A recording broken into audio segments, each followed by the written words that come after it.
Hello friends, जय माता दी। मैं विजय जड़िया और आप देख रहे हैं मेरा YouTube channel trade on level. और आज की वीडियो में मैं आपको वाई फाइनेंस लाइब्रेरी के बारे में बताऊंगा। वाई फाइनेंस एक ऐसी लाइब्रेरी है जिसकी मदद से याहू फाइनेंस से हम स्टॉक्स के टेक्निकल और फंडामेंटल डेटा को बहुत ही ईजिली फैच कर सकते हैं। और अगर आप ब्राउजर में सर्च करेंगे वाई फाइनेंस तो इस तरह से पहला लिंक आएगा, वाई फाइनेंस पाई। तो आप क्लिक करेंगे तो आप देख सकेंगे किस तरह से इस लाइब्रेरी को इंस्टॉल करना है। बाकी सारी डिटेल्स भी आपको यहाँ पर मिल जाएगी। तो मैं इस वीडियो के अंदर आपको कुछ इंपॉर्टेंट फंक्शन के बारे में बता रहा हूँ जिसकी मदद से अब स्टॉक्स के लाइव डेटा, कैंडलस्टिक डेटा और उसके साथ ही स्टॉक्स के फंडामेंटल डेटा को भी फैच कर सकेंगे। तो यह वीडियो उन सारे व्यूवर्स के लिए बहुत ही यूजफुल होने वाली है जो स्टॉक्स के फंडामेंटल को ट्रैक करते हैं, स्टॉक्स के लाइव डेटा को चेक करना चाहते हैं और उसके साथ ही स्टॉक्स के कैंडलस्टिक डेटा को भी अपडेट करना चाहते हैं। तो सबसे पहले आपको इस लाइब्रेरी को इंस्टॉल करना है और उसके लिए आपको टर्मिनल में न्यू टर्मिनल में क्लिक करना है। और जैसा कि आप यहाँ पर देख सकते हैं, इंस्टॉल करने के लिए पिप इंस्टॉल याहू फाइनेंस ये फंक्शन है। तो इसको हम यहाँ से कॉपी करके टर्मिनल में पेस्ट करेंगे और उसके बाद में आप इंटर करेंगे। वाई फाइनेंस लाइब्रेरी आपके कंप्यूटर में इंस्टॉल हो जाएगी। यहाँ पर आप देख सकते हैं मेरे कंप्यूटर के अंदर रिक्वायरमेंट ऑलरेडी सेटिस्फाइड इस तरह से लिखा हुआ है क्योंकि मैंने ऑलरेडी वाई फाइनेंस की लाइब्रेरी को इंस्टॉल कर लिया है। अब इसके बाद में हमें सबसे पहले कोड के अंदर वाई फाइनेंस लाइब्रेरी को इंपोर्ट करना पड़ेगा। तो उसके लिए हम यूज करेंगे इंपोर्ट वाई फाइनेंस SYF। के बाद में हम इसको रन करेंगे। आप देख सकते हैं इस तरह से टिक मार्क आ चुका है, इसका मतलब याहू फाइनेंस लाइब्रेरी यहाँ पे इंपोर्ट हो चुकी है। अब हम यहाँ पर हमारा बाकी कोड लिखेंगे। अगर आप याहू फाइनेंस की वेबसाइट में जाएंगे, आप सर्च करते हैं याहू फाइनेंस, तो ये आप देख सकते हैं याहू फाइनेंस की वेबसाइट आपको मिल जाएगी।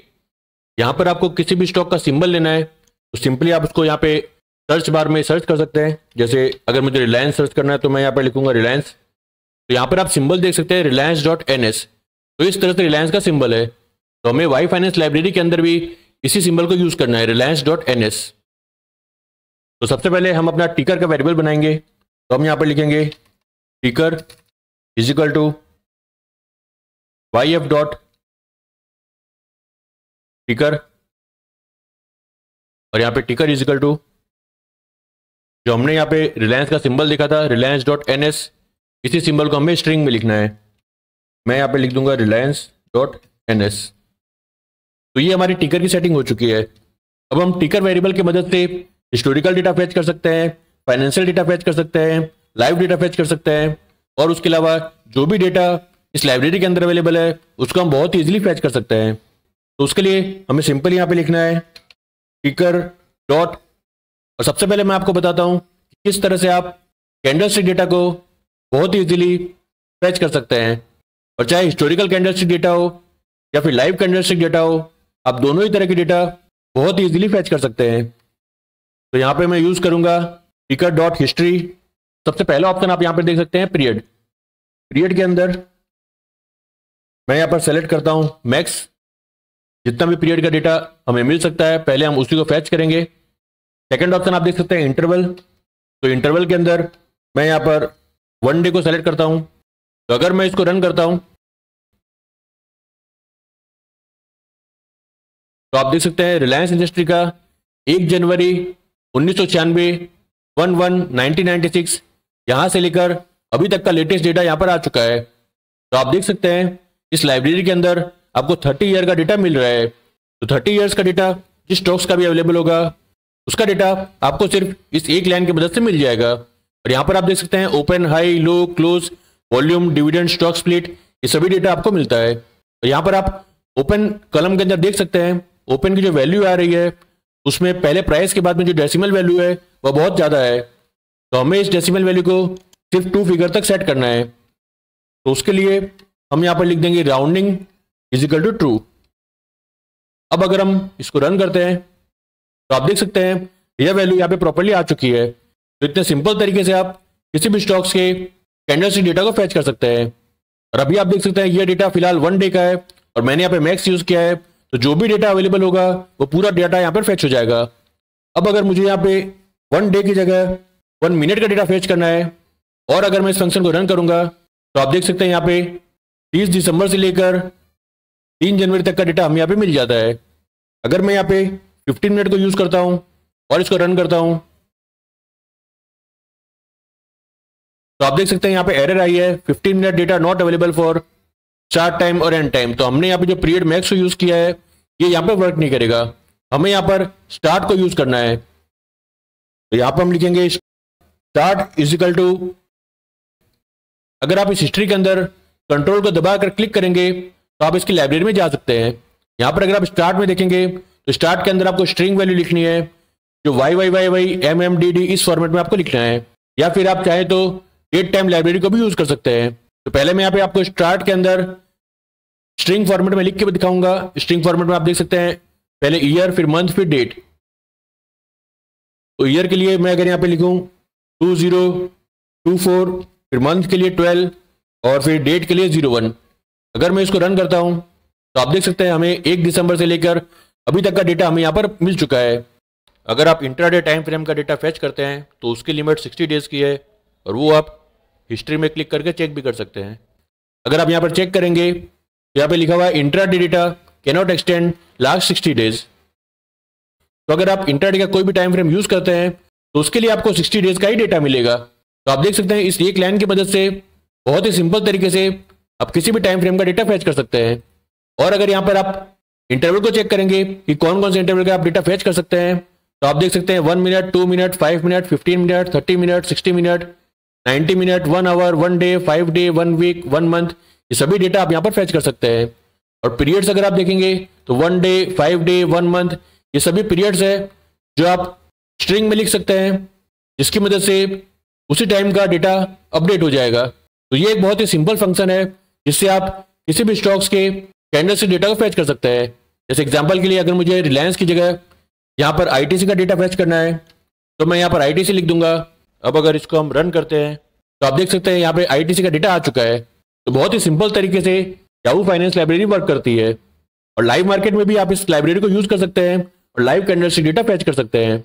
अब इसके बाद में हम देखेंगे कि किस तरह से हम फंडामेंटल डेटा को फेच कर सकते हैं। तो उसके लिए हम यूज करेंगे टिकर डॉट, यहाँ पे आप देख सकते हैं बैलेंस शीट। तो इसको हम सेलेक्ट करेंगे और इसको रन करेंगे तो आप देख सकते हैं यहाँ पे हमें बैलेंस शीट मिल चुकी है 31/3/2020, 2021, 22, 23, 24, इन सब की बैलेंस शीट हमें यहाँ पे मिल चुकी है। अगर हमें बैलेंस शीट की जगह कुछ और डेटा चाहिए जो अगर हम देखेंगे कैश फ्लो, तो अगर हम कैश फ्लो में रन करते हैं तो आप देख सकते हैं यहाँ पे आपको कैश फ्लो भी मिल चुका है। तो किसी भी स्टॉक का फंडामेंटल डेटा आपको चेक करना है तो वह भी आप इस लाइब्रेरी की मदद से बहुत इजीली फैच कर सकते हैं। अगर मैं यहाँ पर प्रॉफिट लॉस देखूँ तो अगर हम यहाँ पर देखेंगे तो फाइनेंशियल है, आप देख सकते हैं फाइनेंशियल में अगर हम क्लिक करते हैं तो यहाँ पर आप देख सकते हैं एबिटा, एबिट, उसके अलावा EPS, net income, net profit, gross profit, सभी कुछ आप इसके अंदर बहुत इजीली ट्रैक कर सकते हैं। अब इसके बाद में एक और इंपॉर्टेंट फंक्शन है जो याहू फाइनेंस लाइब्रेरी में वर्क करता है जिसकी मदद से आप लाइव डेटा फैच कर सकते हैं। तो अगर मैं यहाँ पर टिकर.info को सेलेक्ट करता हूँ और उसके बाद में इसको रन करूंगा तो आप देख सकते हैं इसके अंदर हमें इस कंपनी की सारी डिटेल मिल जाती है। कंपनी का आपको एड्रेस मिल जाएगा, उसके अलावा उसका फ़ोन नंबर मिल जाएंगे, उसकी वेबसाइट मिल जाएगी। जैसा कि अभी आप देख सकते हैं हमने यहाँ पे ITC को सेलेक्ट किया है तो यहाँ पर ITC सारी डिटेल आ रही है, कंपनी में कितने एम्प्लॉय काम करते हैं, कंपनी के मैनेजर कौन है। उसके अलावा यहाँ पे ओपन, हाई, लो, क्लोज का डेटा भी आता है। अगर हम इसको ओपन इन टेक्स्ट एडिटर इसमें क्लिक करेंगे तो यहाँ पर आप सारे डेटा को देख सकेंगे। यहाँ पर अगर हम नीचे आते हैं तो यहाँ पर आप देख सकते हैं ओपन, डे लो, डे हाई, प्रीवियस क्लोज। उसके साथ ही अगर आप यहाँ पर देखेंगे तो वॉल्यूम, एवरेज वॉल्यूम 10 डेज। उसके अलावा आप देख सकते हैं bid ask, bid size, ask size, market cap, 52 week high low. और अगर आप देखेंगे तो यहाँ पर आपको 50 day average, 200 day average, price to book value, बहुत सारे इंपॉर्टेंट डेटा है जो आपको सिर्फ इन्फो की मदद से मिल जाएंगे। यहाँ पर आप देख सकते हैं quick ratio, total depth, current ratio, सारे डेटा यहाँ पर बहुत ही इजीली फैच हो रहे हैं। तो अगर मैं यहाँ पर किसी और कंपनी का डेटा देखना चाहता हूँ तो उसके लिए मुझे सिर्फ सिंबल को चेंज करना है। तो अगर मैं यहाँ पे रिलायंस को लिखता हूँ तो आप देख सकते हैं रिलायंस का कैंडल से डेटा यहाँ पर आ चुका है। और यहाँ पर अगर मैं इसको रन करूंगा तो ये आप देख सकते हैं रिलायंस की डिटेल यहाँ पे आ चुकी है। वेबसाइट का नाम आप देख सकते हैं reliance.com। उसके बाद में कंपनी कौन से सेक्टर में है तो आप देख सकते हैं एनर्जी। और अगर हम इसको टेक्स्ट एडिटर में ओपन करें तो यहाँ पर आप बाकी सारी डिटेल भी चेक कर सकते हैं। और यहाँ पर अगर आप नीचे आएंगे तो यहाँ पर आप देख सकते हैं प्रीवियस क्लोज, ओपन, डे लो, डे हाई और उसके साथ ही वॉल्यूम। जो सारे डेटा हमने आईटीसी के लिए देखे थे वो सारे डेटा हमें रिलायंस के लिए भी मिल जाएंगे। और ये डेटा किसी भी स्टॉक आप सेलेक्ट करेंगे तो वह डेटा आपको बहुत ही इजीली मिल जाएंगे। तो ये एक बहुत ही एडवांस लाइब्रेरी है, इसमें बहुत ही सिंपल फंक्शन है और इसकी मदद से आप किसी भी स्टॉक्स के फंडामेंटल डेटा, कैंडलस्टिक डेटा या फिर लाइव डेटा को बहुत ही इजीली फैच कर सकते हैं। और अगर आपको इस कैंडलस्टिक डेटा को एक्सेल में अपडेट करना है तो वह भी आप बहुत ही आसानी से कर सकते हैं। उसके लिए हमें एक्सेल विंग्स लाइब्रेरी को इंपोर्ट करना है। Import excel wings as XW के बाद में इसको रन करेंगे तो यहाँ पे लाइब्रेरी इंपोर्ट हो चुकी है। और टिकर से पहले हम यहाँ पर हमारी एक्सेल को सेलेक्ट करेंगे। यहाँ पे आप देख सकते हैं मैंने एक एक्सेल बनाई है trade on level Yahoo finance. तो इसको सेलेक्ट करने के लिए मुझे सिंपली यहाँ पे लिखना है WB is equal to XW dot book. के बाद में मुझे मेरे एक्सेल का नाम लिखना है trade on level Yahoo finance dot XLSM।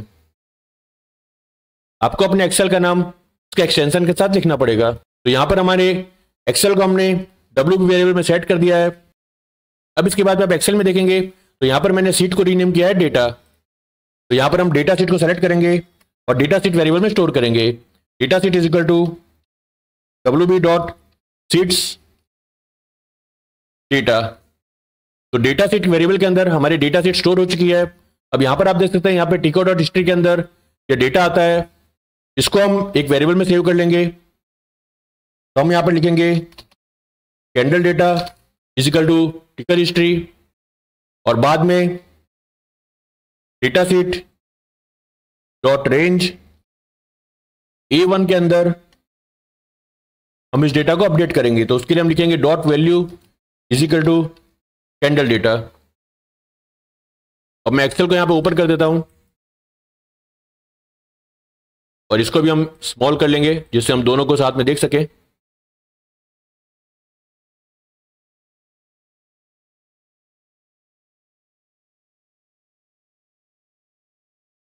तो अब अगर मैं इस फंक्शन को रन करता हूं तो आप देख सकते हैं पलक झपकते यहाँ पे डेटा आ चुका है। और यहाँ पर अगर आप देखेंगे तो इंट्राडे डेटा है 2 दिसंबर से लेकर 3 जनवरी 3:15 बजे जो लेटेस्ट डेटा है कल का डेटा वहां तक का डेटा हमें मिल चुका है। और यह डेटा लाइव मार्केट में आप जिस समय फैच करेंगे उस समय तक का लाइव कैंडलस्टिक डेटा अपडेट होता रहेगा। और स्टार्ट में अगर 1 दिसंबर की जगह मैं 15 दिसंबर लिखता हूं तो यह डेटा 15 दिसंबर से अभी तक का लेटेस्ट डेटा अपडेट हो जाएगा। तो एक्सेल में डेटा डिलीट करने के बाद में हम एक बार इस फंक्शन को फिर से रन करेंगे तो आप देख सकते हैं 16 दिसंबर से डेटा यहाँ अपडेट हो चुका है। तो बहुत ही सिंपल फंक्शन है और बहुत ही आसानी से आप कैंडलस्टिक डेटा को याहू फाइनेंस की मदद से फैच कर सकते हैं। और यहाँ पर आप देख सकते हैं डिविडेंड और स्टॉक स्प्लिट ये 2 कॉलम हमारे काम के नहीं है। तो अगर आप यहाँ पर एक फंक्शन ऐड कर देंगे एक्शन इजिकल टू फॉल्स। एक बार मैं यहाँ पर सारे डेटा को फिर से डिलीट करता हूं और अब अगर हम इसको रन करेंगे तो आप देख सकते हैं जो डिविडेंड और स्टॉक स्प्लिट का डेटा आ रहा था वो यहाँ से हट चुका है। हमें जो डेटा चाहिए ओपन, हाई, लो, क्लोज और वॉल्यूम वो डेटा हमें यहाँ पर मिल चुका है। और अगर हम यहाँ पे निफ्टी के डेटा को फैच करना चाहते हैं तो हम यहाँ पर सर्च करेंगे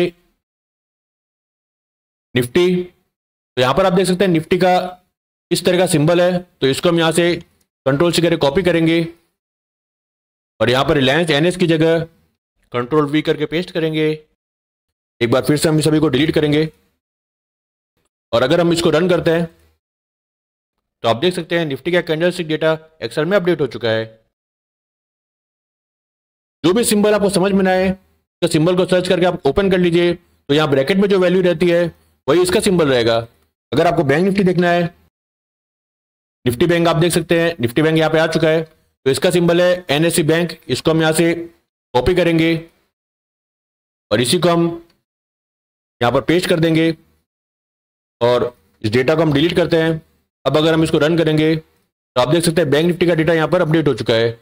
तो बहुत ही सिंपल फंक्शन है जिसकी मदद से आप किसी भी स्टॉक्स के इंडेक्स का डेटा बहुत ही आसानी से फैच कर सकते हैं और उसके साथ ही एक्सेल में अपडेट कर सकते हैं। और ये एक्सेल फाइल और ये कोड मैं आपको अपने ऐप के अंदर शेयर कर लूंगा। अगर आपने अभी तक मेरे मोबाइल ऐप को डाउनलोड नहीं किया है तो इस वीडियो के डिस्क्रिप्शन बॉक्स में मैं आपको अपने मोबाइल ऐप को डाउनलोड करने का लिंक शेयर कर दूंगा। वहां से आप उस ऐप को डाउनलोड कर लीजिए और डाउनलोड करने के बाद में वहां पर आप जीमेल या फिर मोबाइल नंबर की मदद से लॉगिन कर सकेंगे। और लॉगिन करने के बाद में इस 3 लाइन को क्लिक करेंगे तो यहाँ पर आप देख सकेंगे फ्री मटेरियल के अंदर आपको ये एक्सेल फाइल और ये कोड एक जिप फाइल के अंदर मिल जाएंगे। यहाँ पे आप देख सकते हैं फोल्डर बना हुआ है याहू फाइनेंस फोल्डर के अंदर आप ओपन करेंगे तो आप देख सकते हैं यहाँ पे आपको जिप फाइल मिल रही है। इस जिप फाइल को आप डाउनलोड कर सकते हैं। तो आशा करता हूँ आज की वीडियो में वाई फाइनेंस लाइब्रेरी के बारे में जो डिटेल्स मैंने आप सभी के साथ शेयर की है वो डिटेल्स आपको बहुत ही पसंद आएगी। और इस लाइब्रेरी की मदद से आप स्टॉक्स के फंडामेंटल या फिर टेक्निकल डेटा को, कैंडलस्टिक डेटा को बहुत ही आसानी से एक्सेल में अपडेट कर सकेंगे। और डेटा फेच करने के बाद में जो मेरी प्रीवियस वीडियो है जिसके अंदर मैंने आपको इंडिकेटर को ऐड करना सिखाया है उसको भी आप बहुत ही आसानी से इसमें से ऐड कर सकेंगे। तो आशा करता हूं जो जानकारी मैंने आप सभी के साथ इस वीडियो में शेयर की है वो आपको पसंद आई होगी। और अगर आपको यह जानकारी पसंद आई है तो इस वीडियो को लाइक कीजिए, दूसरे व्यूअर्स के साथ भी शेयर कीजिए। और अगर आपने अभी तक मेरे चैनल को सब्सक्राइब नहीं किया है तो मेरे चैनल को सब्सक्राइब करिए, बेल बटन पर क्लिक करिए जिससे आपको मेरे आने वाले सभी वीडियोस का नोटिफिकेशन मिलता रहे। Thank you for watching this video. जय माता दी।